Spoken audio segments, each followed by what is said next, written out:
clap de fin sur F1 ITV pour la présentation des écuries du championnat du monde 2013 qui commence demain, hein, tout de suite. Là, les moteurs tournent dans le paddock à Melbourne. On termine avec Marussia, évidemment, la lanterne rouge à tout point de vue de la F1. Une équipe, franchement, Ziv, où on se demande ce qu'elle fait là. Ecclestone lui-même pensait qu'elle ne serait plus là parce que lui, avec 10 écuries, il s'en sort très bien. Il a quand même, dans sa grande générosité bien connue, il a quand même envoyé un petit chèque à Marussia pour permettre à l'équipe de garder la tête hors de l'eau, mais on se demande pour combien de temps, quoi.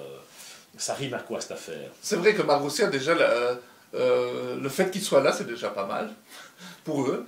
Et puis, on peut se poser la question, Marussia, tu en as vu en rue, toi, des Marussia? Ça c'est une très bonne question. Je ne sais pas ce qu'ils vendent, j'aimerais bien c'est une très bonne question. Alors, bon, la F1 a toujours été, hein, parfois une planche à billets ou une machine à laver. Alors, sans accuser Marussia de faire du blanchiment d'argent, parce que moi, je connais Nicolas Fomenko, Cheglakov, etc.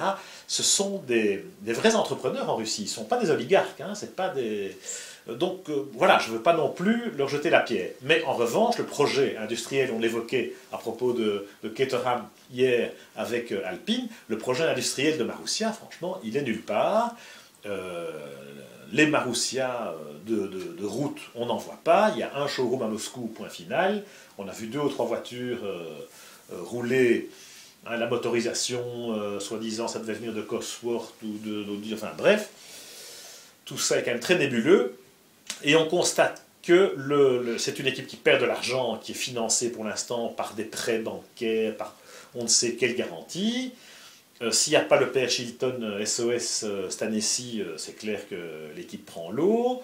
Et voilà, alors c'est une équipe qui va faire de la figuration, qui n'a pas les moyens d'être en F1, qui n'a pas les moyens de se développer, qui n'a pas de perspective d'avenir, parce que voilà, Cosworth c'est fini, Marussia n'existe pas en réalité, donc bon. Il y a néanmoins des bases.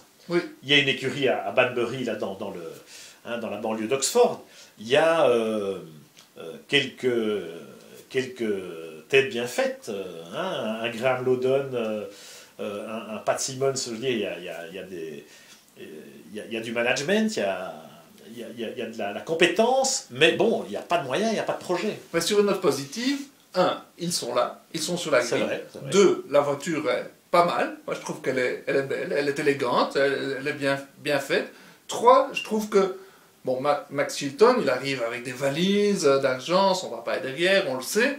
Mais en essai d'intersaison, moi, je trouve qu'il n'a pas fait mauvaise figure. Il a tourné. En tout cas, il a fait des bornes, hein, ça c'est sûr. Que beaucoup de kilomètres, la voiture était fiable. Oui, mais ça il savent faire. Et lui, donc revanche, pas tout à fait ridicule. Hein. En performance avec l'an dernier, ils ont bien progressé et qu'ils étaient quand même au niveau de Caterham sans avoir le Kers.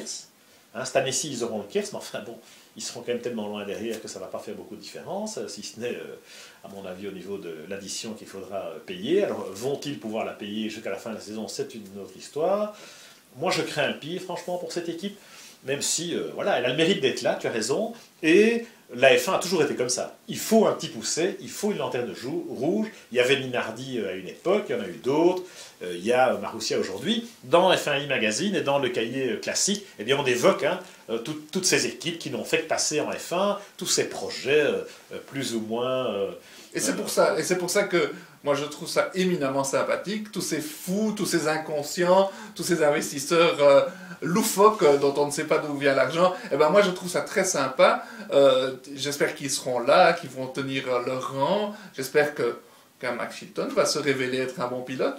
En tout cas, ça fait le charme de la F1, c'est vrai, hein, d'avoir encore la place dans la F1 du XXIe siècle en 2013 pour des équipes un peu improbables comme celle-là, même si ça veut dire les pilotes payants, problématique qui est évoquée plus souvent qu'à son tour, mais qui quelque part a toujours été, en tout cas depuis la F1 moderne et l'ère du sponsoring a toujours quand même été d'actualité, et avant ça on les appelait pudiquement des gentlemen drivers, mais finalement c'était quand même un peu la même chose.